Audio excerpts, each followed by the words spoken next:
सम्मान मनुष्य के जीवन में सम्मान का बहुत अधिक महत्व है। वो उसे अपने हृदय, अपने मन से जोड़कर रखता है। कदाचित इसीलिए हम शत्रु के सम्मान पर चोट पहुंचाते हैं, ताकि उसे पीड़ा पहुंचाई जा सके। परंतु ऐसा करने से सावधान रहें। मित्र शरीर पर लगी चोट मनुष्य भुला सकता है, परंतु उसके सम्मान को लगी चोट उसे जीवन भर पीड़ा देती है। और स्त्री के मान सम्मान पर लगी चोट उसे उस सीमा तक ले जाती है जहां उसे केवल प्रतिशोध दिखाई देता है। यदि अपने शत्रुओं को जीतना है तो प्रेम से जीती, अपने कर्मों से जीती। उन्हें अनुभव करवाइए कि उनसे भूल हुई है। किसी के सम्मान को ऐसी चोट ना पहुंचाइए कि वो आपका नाश करने पर उतर आए। स्मरण रखिए, किसी का अपमान करके आपके हृदय को कदाचित थोड़ा संतोष आ जाए, परंतु उस अपमान से आप कई हृदयों को आघात पहुंचाते हैं और अपने लिए एक शत्रु और बढ़ा लेते हैं। हम सब शीघ्र ही सफलता चाहते हैं, ढेर सारी संपत्ति और सुख चाहते हैं, और ऐसे में कई बार हम छोटे मार्गों का चयन कर लेते हैं। वो मार्ग जिनमें परिश्रम नहीं होता, जिनमें होता है तो केवल छल कुटिल का और भाग्य का सहारा।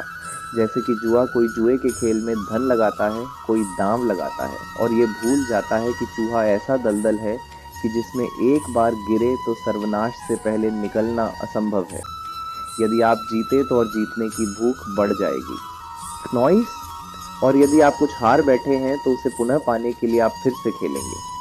मनुष्य को यह आभास ही नहीं होता कि अपनी संपत्ति के साथ साथ वो अपनी मानवता, अपने संस्कार, अपना धर्म नॉइस और अपना उत्तरदायित्व का सभी जुए की भेंट चढ़ा देता है। इसीलिए कुछ पाना है वो परिश्रम से पाओ।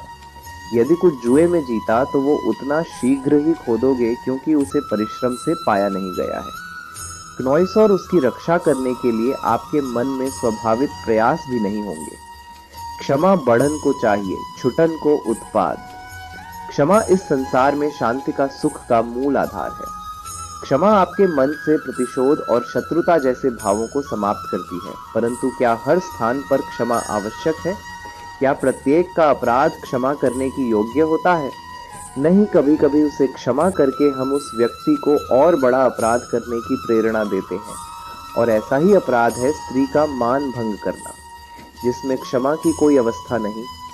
यदि सही भूल से काहे के बछड़े का अखेड़ कर ले तो उसे क्षमा किया जा सकता है, परंतु यदि वो नरभक्षी हो जाए तो उसके केवल दो स्थल होते हैं, या फिर मृत्यु की गोल।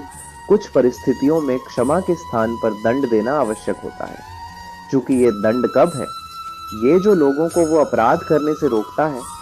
संसार में सबसे बड़ा क्या है? अभिमान और बाहुबल, या विश्वास? और आपका निश्चित रूप से बाहुबल के महत्व को नकारा नहीं जा सकता। मनुष्य अपने बाहुबल से पर्वत को मैदान बना सकता है, सागर सुखा सकता है, मरुस्थल में नदियां बहा सकता है, परंतु बाहुबल को सहारा होता है विश्वास का। यदि मन में विश्वास ना हो तो बाहुबल किसी काम का नहीं। वो कौन सा बल कि मोर आकाश की ओर ताकते हैं? वो विश्वास ही तो है जिसके कारण वर्षा होती है और दोनों की प्यास बुझती है। परंतु जब पाप के बाहुबल का सामना क्नॉइस धर्म के विश्वास से होता है तो बाहुबल हार जाता है और जीतता है विश्वास, विजय होती है आस्था की। यदि आप सत्य के मार्ग पर चल रहे हैं क्नॉइस, और आप अपने इश्क में आस्था रखते हैं, तो किसी भी पापी का बल आपका कुछ नहीं बिगाड़ सकता। कभी सोचा है हमारा जीवन भी क्नॉइस उस रेत की घड़ी की भांति है जो रेत नीचे गिर चुकी है। वो हमारा अतीत जो अब भी ऊपर है, वो हमारा आने वाला भविष्य है।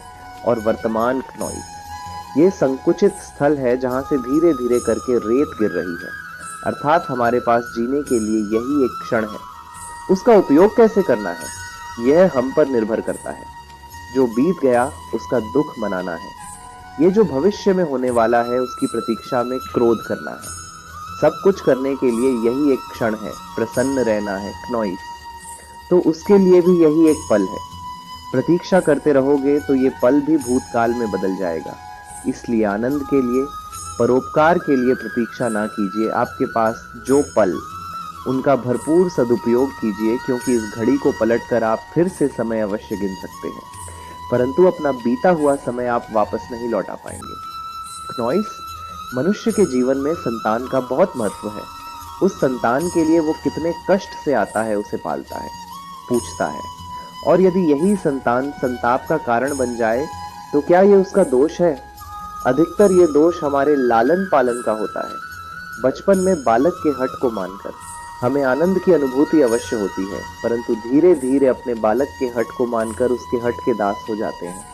एक हठी, उद्दंड और असंस्कारी संतान उस सूखे वृक्ष के समान होती है, नॉइस की। यदि जिसमें आग लग जाए तो वो सारे वन को भस्म कर डाले और स्मरण रहे। जब उसमें अग्नि लगती है तो सबसे पहले वो स्वयं के घर को ही भस्म करती है। इसीलिए जब आवश्यकता हो तो अपनी संतान के हठ का विरोध करें, उसे रोकें, क्योंकि यदि समय रहते ऐसा ना किया गया तो भविष्य में इस समस्या के परिणाम गंभीर हो सकते हैं। ठीक है, प्रतिज्ञा, वचन, ये सब मनुष्य ने समाज को सही दिशा में रखने के लिए बनाया है। वो मनुष्य ही क्या, जिसके जीवन में नियम ना हो, जिनका वो पालन ना करे, परंतु समय के साथ चलने के लिए नियमों को बदलना भी आवश्यक होता है, क्योंकि ये आज का समय ही तो है जो बीत जाने के पश्चात इतिहास बन जाएगा। यदि आवश्यकता पड़ने पर नियम और प्रतिज्ञा भंग ना की जाए, समय की मांग के अनुरूप नॉइस अपनी प्रतिक्रिया ना बदली जाए, तो इतिहास हमें कभी क्षमा नहीं करेगा। आवश्यकता पड़ने पर आपकी तोड़ी हुई एक प्रतिज्ञा, एक बंधन कभी कभी पूरे मानव इतिहास को नॉइस बड़े विनाश से बचा सकता है। इसीलिए नियम, प्रतिज्ञा, वचन कुछ नहीं, कुछ है तो केवल समय, जिसके अनुरूप चलने वाला ही सफल हो सकता है। क्नॉइस कभी किसी पक्षी को घोंसले की नींव बनाते देखा है। अथक परिश्रम करके तिनका तिनका बटोर कर वो पक्षी अपना घोंसला बनाता है, अपनी संतान के लिए एक सुरक्षित घर बनाता है, और फिर कहीं से तीव्र आंधी आती है, भारी वर्षा होती है और उसका घोंसला तिनका तिनका करके बिखर जाता है। फिर वो पक्षी क्या करता है? वो रोता नहीं, ना ही विलाप करता है। वो बिना विलंब करे फिर से अपना घोंसला बनाना प्रारंभ कर देता है और सफलता पाता है। फिर हम क्यों छोटी छोटी असफलता से भयभीत होकर परिश्रम करना छोड़ देते हैं? एक बात सदा स्मरण रखिएगा, हर वृक्ष कुल्हाड़ी की एक मार से नीचे नहीं गिरता, हर चट्टान घर के एक प्रहार से नहीं टूटती। क्नॉइस, सफलता पाने के लिए अनावृत परिश्रम करना ही मात्र एक मार्ग है। स्वीकारण, सत्य का स्वीकारण मनुष्य के लिए बहुत ही महत्वपूर्ण है। जब तक मनुष्य सत्य को स्वीकार नहीं करता, क्नॉइस उसे असत्य से लड़ने की शक्ति प्राप्त नहीं होती। जब आप भोजन करते हैं तो क्या होता है? आपका पेट स्वीकारता है कि वो भर चुका है और आप भोजन करना बंद कर देते हैं। जब आपको निद्रा आती है तो क्या होता है? आपका मन स्वीकारता है कि आपका शरीर थक चुका है और उसे विश्राम की आवश्यकता है। उसी प्रकार जब आपको किसी व्यसन को रोकना हो तो आपको स्वीकारना पड़ता है कि बहुत हो चुका है, चाहे वह लालच हो या मदिरापान। उस व्यसन का त्यागना तभी प्रारंभ होता है जब आप यह स्वीकार कर लेते हैं कि आप उस व्यसन के बनहर संसार का सबसे बड़ा पाप क्या है। असत्य बोलना हत्या कर दे क्नॉइस, चोरी करना या किसी का अपमान करना संसार का सबसे बड़ा पाप है। किसी निर्बल को सताना और संसार का सबसे बड़ा दंड भी उस निर्बल के मुख से निकली क्नॉइस आए हैं। आप देख रहे हैं मैं क्या कर रहा हूं? मैं लौह सिखला रहा हूं और ये लौह पिघलता है। इस चमड़ी की बनी धुनकी से निकली हवा से तनिक सोचिए, एक मृत पशुओं की खाल से बनी धुनकी इतने कठोर लोहे को भस्म कर सकती। ठीक उसी प्रकार आप चाहे जीतने भी शक्तिशाली क्यों ना हो, यदि आपने किसी निर्दोष, किसी निर्बल को सताया तो उसके मन से निकली हाय और उसका श्राप नॉइस आपके जीवन को भस्म कर सकता है। स्वर्ण, सज्जन पुरुष और परोपकारी मनुष्यों की गति एक समान होती है। यदि स्वर्ण टूट जाए तो उसे गर्म करो, ताप दो, पिघलकर वो फिर से जुड़ जाता है। ठीक उसी प्रकार मतभेद होने के पश्चात भी एक सज्जन पुरुष और महान पुरुष फिर से मित्र बन जाते हैं। परंतु दुर्जन, दुष्ट माटी से बने लोग उस पके हुए मटके के समान होते हैं कि जिनमें यदि एक बार दरार आ जाए तो वो स्वयं ही स्वयं का सर्वनाश कर लेते हैं। इसीलिए मित्रता केवल सज्जनों से ही करें ताकि मतभेद ना हो। दुष्टों का समूह अपना नाश स्वयं ही कर लेता है। यदि कोयले की खान में जाओ तो चाहे जितनी भी सावधानी बरतो, अपने वस्त्रों पर कालिख लग ही जाती है। इसीलिए दुष्ट मित्रों से सावधान सज्जन शत्रु प्रत्येक परिस्थिति में श्रेष्ठ है। क्नॉइस, प्रत्येक मनुष्य सफलता पाने के लिए कार्य करता है।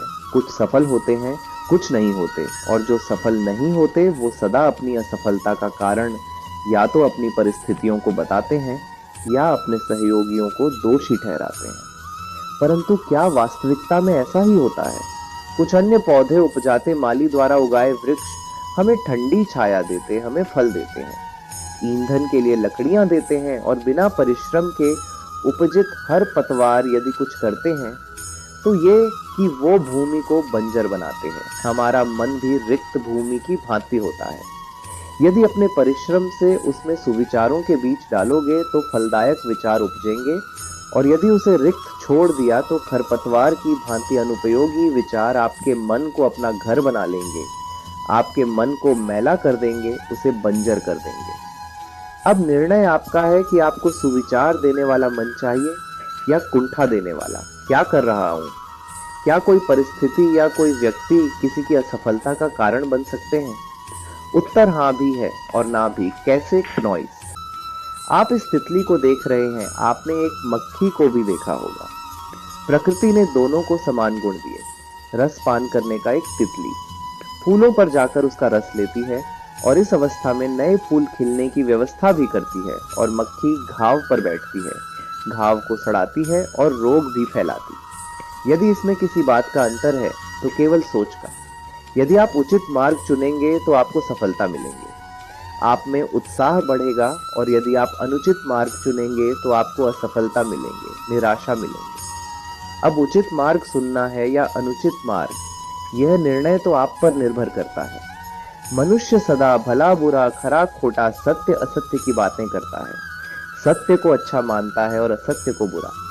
परंतु क्या आपने कभी यह सोचा है कि प्रत्येक वस्तु नॉइस, प्रत्येक भाव का एक महत्व होता है। दोनों ही एक दूसरे के पूरक होते हैं। यदि काला रंग नहीं होगा तो क्या श्वेत रंग की आभा का अनुभव होगा? यदि असत्य नहीं हो तो क्या असत्य के महत्ता का ज्ञान होगा? यदि बुरा नहीं होगा तो क्या भले पर आपको विश्वास होगा? कुछ महत्वपूर्ण है तो दोनों के मध्य का संतुलन। बुरी से बुरी वस्तु, समय या भाव, कोई ना कोई स्वयं में शुभ छिपाए रखती है। नॉइस। कभी काले गरजते मेघों को देखा है, उसके किनारे भी एक स्वर्णिम आभा होती है। उसी प्रकार यदि आपके जीवन में बुरा समय है तो आपको अपने सच्चे मित्रों की पहचान हो जाती। नॉइस। जो बुरे समय में निराश ना हो, उसमें भी कुछ शुभ खोजने का प्रयास करें, और धीरे धीरे सब कुछ आपके जीवन में स्वतः शुभ हो जाएगा। संसार में सबसे महत्वपूर्ण क्या है? दृष्टि या दृष्टिकोण।